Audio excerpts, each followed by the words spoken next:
मिर्ची की फसल सबसे ज्यादा इनकम तो कराती है, लेकिन इसमें एक ऐसी समस्या है, रोग है, बीमारी है, जो एक बार आ जाता है तो पूरी फसल को 100% तबाह कर देता है, खत्म कर देता है। हम पूरे भारत में जहां जहां पे भी मिर्ची होती है, अगर ये बीमारी आ जाती है तो 40 से 80% तक नुकसान देखा जाता है। किसान मित्र महीनों लगे रहते हैं इस बीमारी के लिए, रोकथाम के लिए। ये दवाई स्प्रे करो, ऑर्गेनिक में करो, केमिकल में करो, लेकिन फिर भी ठीक नहीं हो पाती है। वो बीमारी का नाम है कोकड़वा। कहीं पे इसको कोकड़वा बोलते हैं, कहीं पे माताबंदी बोलते हैं, कहीं मरोड़ रोग बोलते हैं, कहीं पे वायरस बोलते हैं। इसमें क्या होता है कि मिर्ची के जो पत्ते होते हैं वो ऊपर की तरफ या फिर नीचे की तरफ मुड़ जाते हैं और एकदम आड़े तिरछे मुड़ के और पूरी तरह से बॉन्ड हो जाते हैं, बंध जाते हैं बंधन में। तो इसकी वजह से फूल नहीं आ पाता, फूल से फल नहीं बन पाता, पौधा ग्रोथ नहीं कर पाता है और वहीं की वहीं पौधा रह जाता है और वो पूरी तरह से डैमेज हो जाता है, खत्म हो जाता है। तो आज इसी टॉपिक पे हम पूरा डिटेल में जानेंगे कि ये किसकी वजह से आता है, उस समस्या को कैसे आप खत्म कर सकते हैं, ऑर्गेनिक तरीके से, केमिकल तरीके से। तो दोस्तों, मेरी रिक्वेस्ट है, विनती है कि आप इस फसल को 6 महीने तक लगाते हो, 6 महीने इस फसल को करने में देते हो, मात्र 10 मिनट के वीडियो को पूरा देख लो तो आपकी फसल में होने वाली सारी जो समस्या है, बर्बादी है, उससे आपको फायदा मिल जाएगा। जय हिंद दोस्तों, मैं रघु त्यागी, आप देख रहे हैं रघु A to Z समाधान।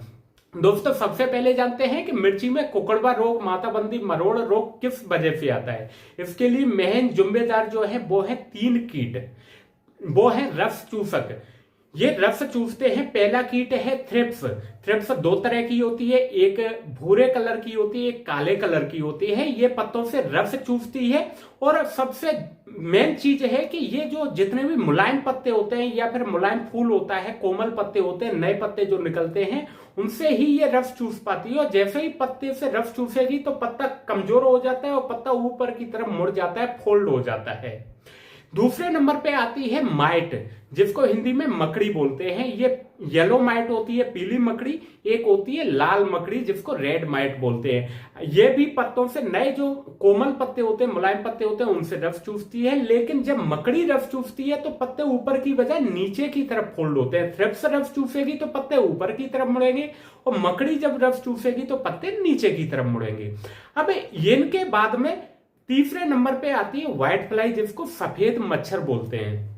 सफेद मच्छर क्या काम करेगा, ये जिन पत्तों में माइट और थ्रिप्स ने रस चूस लिया है, पत्ते ऊपर की तरफ या नीचे की तरफ मुड़ना चालू हो गए हैं, उनमें से उस वायरस को ले जाके और जहां जो पौधे स्वस्थ होंगे, हेल्दी होंगे, जिनमें पत्ते नहीं मुड़ रहे हैं, ये व्हाइट फ्लाई यहां से रस चूस के अपनी लार के द्वारा और ये स्वस्थ पौधों में जाके रस छोड़ने का काम करती है, जिसकी वजह से धीमे धीमे धीमे धीमे पूरे खेत में जितने भी हेल्दी पौधे थे, स्वस्थ पौधे थे, उनमें भी ये रोग को फैलाने का काम करती है, फिर कोकड़वा बीमारी को फैलाने का काम करती है। तो आपको समझ आ गया, 3 मेन जो कीट होते हैं वो इस रोग के लिए, बीमारी के लिए मेन जिम्मेदार होते हैं। अब जान लेते हैं कि इसका कंट्रोल कैसे किया जाए। इसका कंट्रोल आपको जब बीज की बुवाई करते हैं उसी टाइम से सजग रहना पड़ेगा, सचेत रहना पड़ेगा। पहला उपाय आपको क्या करना है कि अच्छी क्वालिटी का ही बीज आपको लेके आना है मार्केट से। बीज का चुनाव जो करना है वो रोग प्रतिरोधी क्षमता वाला होना चाहिए, यानी रोगों से, कीटों से लड़ने की क्षमता होनी चाहिए। अभी मार्केट में बहुत सारे ऐसे बीज आ गए हैं जो कि कोकड़वा यानी मरोड़ा रोग के प्रति प्रतिरोधी क्षमता रखते हैं, यानी ये रोग, ये वायरस उनमें नहीं फैलता है उन वेराइटियों में। जैसे कॉटन में आपने देखा बीटी कॉटन आता था तो लाल सुंडी जो आती थी कॉटन को नुकसान करने वाली, उसके प्रति बीटी कॉटन वेराइटी लाए, जिसकी वजह से वो लाल सुंडी उसमें अटैक नहीं करती थी, नुकसान नहीं करती थी। ऐसे ही इसमें कई सारी वेराइटियां मिर्ची में आ गई हैं। तो पहले तो उन वेराइटियों का आपको चुनाव करना है। दूसरे नंबर पे क्या करना है, बीज उपचार करना है। बीज ऑलरेडी काफी कंपनियों का उपचार होके आता है, लेकिन अगर नहीं आता है तो आपको थायोमेथोक्सिम या फिर इमिडाक्लोप्रिड से बीज को उपचार करना है। उपचार करने के बाद ही बीज को बोना है। दूसरे नंबर पे दूसरा उपाय आपको करना है, जहां भी आप बीज बो रहे हैं वहां की जो मिट्टी है उसको, मृदा को उपचारित करना है। मृदा उपचारित करना है आपको इमिडाक्लोप्रिड दानेदार ले लीजिए, या फिर फिप्रोनिल 0.3% या 0.66% जो आती है वो आपको लेनी है 3 किलो प्रति एकड़ से। 3 से 5 किलो पर एकड़ में भी आप मिला के और आराम से फिर आप बीज की बुवाई कर देनी है। इसके बाद में ये कीटों का सबसे ज्यादा कहां पे पनपते हैं, कब पनपते हैं, जब बहुत ज्यादा टेम्परेचर होता है या फिर मौसम आर्द्र होता है, यानी बादल होते हैं या बारिश का मौसम होता है या बहुत ज्यादा टेम्परेचर होता है, जब उमस बनती है तब ये तीनों कीट थ्रिप्स, माइट और व्हाइट फ्लाई का सबसे ज्यादा पनपते हैं, सबसे ज्यादा ये अंडे देते हैं और नई जनरेशन को बनाते हैं। तो आपको देखना है कि जब भी बीज की बिजाई कर रहे हैं उस टाइम पे बहुत ज्यादा टेम्परेचर नहीं होना चाहिए या फिर बादल का या बारिश का मौसम नहीं होना चाहिए। तो आगे पीछे मौसम विभाग की जानकारी लेके उसके बाद में बीज की बुवाई कर देनी चाहिए। या फिर इसके बाद में आप उपाय कर सकते हैं कि जहां भी बीज की रोपाई कर रहे हैं वहां पे अगर टेम्परेचर ज्यादा है आपके, तो आप कोशिश करें कि नेट हाउस जो ग्रीन नेट आता है उसको लगा के चारों तरफ पैक करके उसके बाद में उसी में आपको बीज बुवाई करनी है। उससे क्या होगा कि मौसम का जो टेम्परेचर है वो भी काफी हद तक कम हो जाएगा और आवारा जो बाहर से कीट है वो भी नेट हाउस की वजह से कम आएंगे। चारों तरफ नेट लगा के और पैक कर दीजिए, उससे टेम्परेचर भी कम हो जाएगा, आवारा जो कीटों का आना जाना रहेगा आपके एरिया वो भी काफी हद तक कम हो जाएगा। तीसरा उपाय आपको करना है कि आप जब भी बीज बो दिया, बीज बोने के बाद में जैसे ही बीज जर्मिनेशन हो जाता है, जर्मिनेशन होके 2 से 3 या 4 आंगुल का हो जाता है, तो सबसे पहले आप बिल्कुल मत देखो कि उसमें कीट है या नहीं है, क्योंकि शुरुआती स्टेज में आपको न तो पता चलेगा ना ही आप पहचान पाओगे, क्योंकि बहुत ही बारीक कीट ये होते हैं।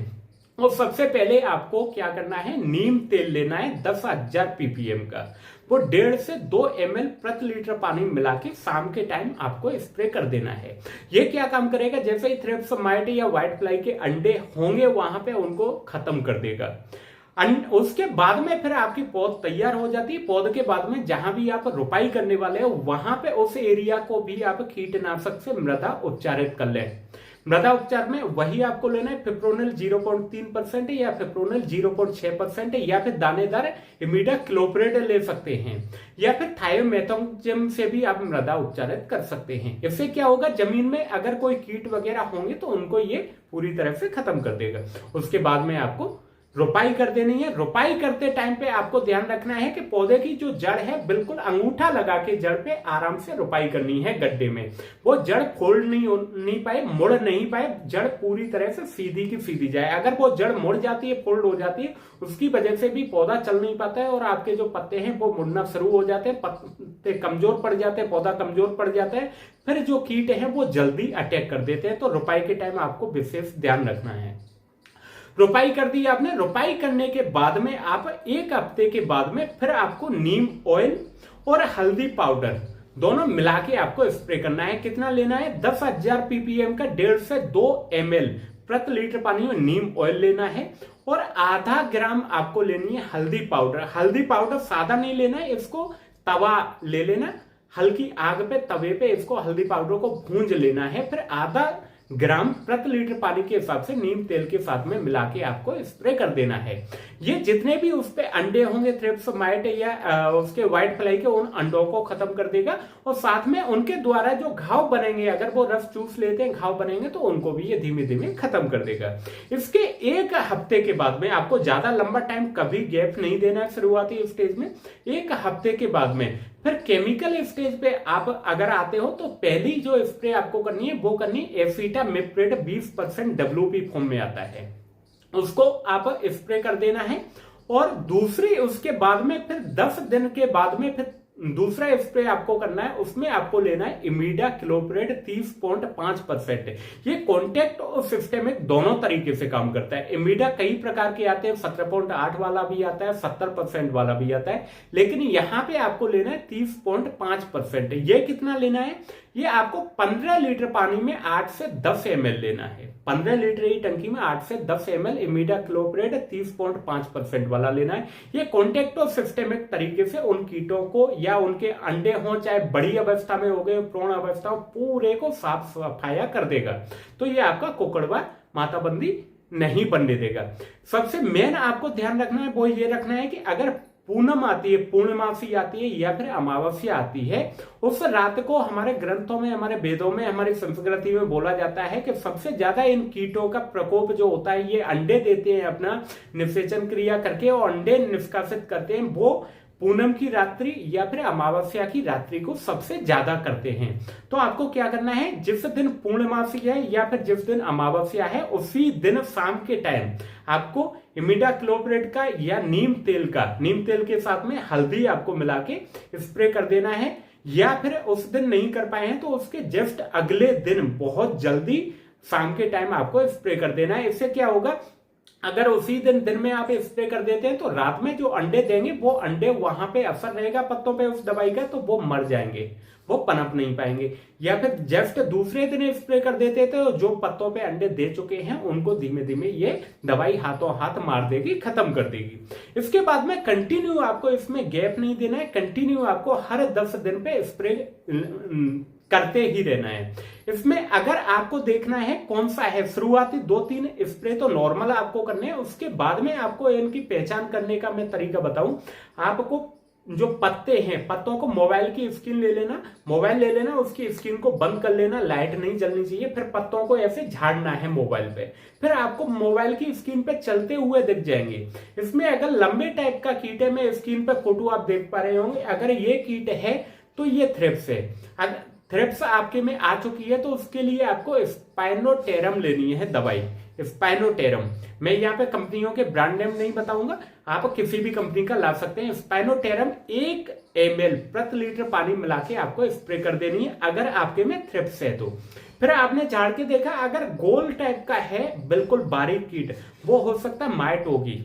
माइट के लिए आपको मार्केट में तमाम तरह की दवाई मिल जाती है, अवामेक्टिन या फिर अवाबेक्टिन आपको मार्केट में मिल जाती है, उसको भी आप लेके स्प्रे कर सकते हैं। या फिर इमिडाक्लोप्रिड और साथ में फिप्रोनिल 40% वाली आपको मिल जाती है, वो आप आधा ग्राम प्रति लीटर पानी में मिला के स्प्रे कर देते हैं, तो आपकी ये माइट का भी कंट्रोल हो जाएगा, थ्रिप्स का भी कंट्रोल हो जाएगा। अगर व्हाइट फ्लाई है तो आपको ऐसे पौधे को झाड़ोगे तो सफेद सफेद मच्छर पूरे में उड़ते हुए आपको दिखेंगे, तो आप इमीडा प्लस पिप्रोनिल का स्प्रे कर देते हैं तो उसका भी कंट्रोल हो जाता है पूरी तरह से। इसके बाद में फिर आपको क्या करना है, जैसे 4 स्प्रे ये होगी, इसके बाद में एक नॉर्मल सॉफ्ट स्प्रे आपको करनी है ऑर्गेनिक में। ऑर्गेनिक में आपको क्या लेना है, ऑर्गेनिक में नीम तेल आपको लेना है या फिर करंज का तेल भी आप ले सकते हैं। करंज का या नीम का तेल आपको उपलब्ध हो, उसके साथ में आपको हल्दी मिलानी है, हल्दी के साथ में आपको फिटकरी मिलानी है। फिटकरी कितनी लेनी है आपको, फिटकरी लेनी है 5 ग्राम प्रति लीटर पानी के हिसाब से। फिटकरी को नॉर्मल नहीं लेना है, उसको पीस लेना है, पीस के बारीक पाउडर आपको पूरी तरह से बना लेना है। इन तीनों को मिला के इसके साथ में अगर मिला सको आप तो जो गुड़ होता है या शहद होता है वो आप मिला सकते हो। अगर गुड़ मिला रहे हो तो 5 ग्राम प्रति लीटर के हिसाब से मिला लो, शहद मिला रहे हो तो आप 2 से 3 ml प्रति लीटर के हिसाब से मिला लो। इन चारों चीजों का मिला के और पानी में अच्छे से घोल बना के आप स्प्रे कर देते हो, तो इससे क्या होगा कि जो कीट अगर थोड़े बहुत होंगे, उन्होंने पौधे में पत्तों में नुकसान किया होगा, रस चूसा होगा, घाव बनाए होंगे, तो ये उन घावों को पूरी तरह से ठीक कर देगा। वायरस की अगर हल्की फुल्की शुरुआत हो चुकी होगी उस वायरस को भी ये ठीक कर देगा, उन कीटों का भी खात्मा कर देगा। और सबसे बड़ी बात है, सबसे बड़ा ये फायदा करेंगे, वो ये फायदा करेंगे कि आपके जो पत्ते हैं उनमें तनाव आ जाता है। जैसे ये रस चूसेंगे तो उनकी वजह से तनाव होता है, ज्यादा टेम्परेचर होगा उसकी वजह से तनाव होता है, मौसम बिगड़ रहा होगा उसकी वजह से, और पौधों में हल्का सा झुंझुनापन होगा या पीलापन होगा, कमजोरीपन होगा, फूल ड्रॉप हो रहा होगा, पौधे ग्रोथ नहीं कर पा रहे हो, उसमें बहुत बेहतरीन ये फायदा करेंगे और तनाव से बचाएंगे, सबसे बड़ी बात है। और पौधा दोबारा से आप देखेंगे कि रिफ्रेश होके एकदम नए तरीके से ये चलना शुरू हो जाता है। तो इस तरीके से आप इसका कंट्रोल रख सकते हैं। अगर आपका आ चुका है भयंकर तरीके से, तो हम उस टाइम पे क्या सजेशन है, आप हमें फोटो भेज के भी हमसे सलाह ले सकते हैं। और दोस्तों हमारा वीडियो अच्छा लगा हो तो लाइक और अपने यार दोस्त रिश्तेदारों तक शेयर कर दें, क्योंकि आज के टाइम पे जो भी खेती बागवानी कर रहे हैं उनमें से 90% किसान इस समस्या से परेशान है। और दोस्तों हमारे चैनल को सब्सक्राइब कर लें, क्योंकि कल आने वाला वीडियो आपको मिल जाए। जय हिंद।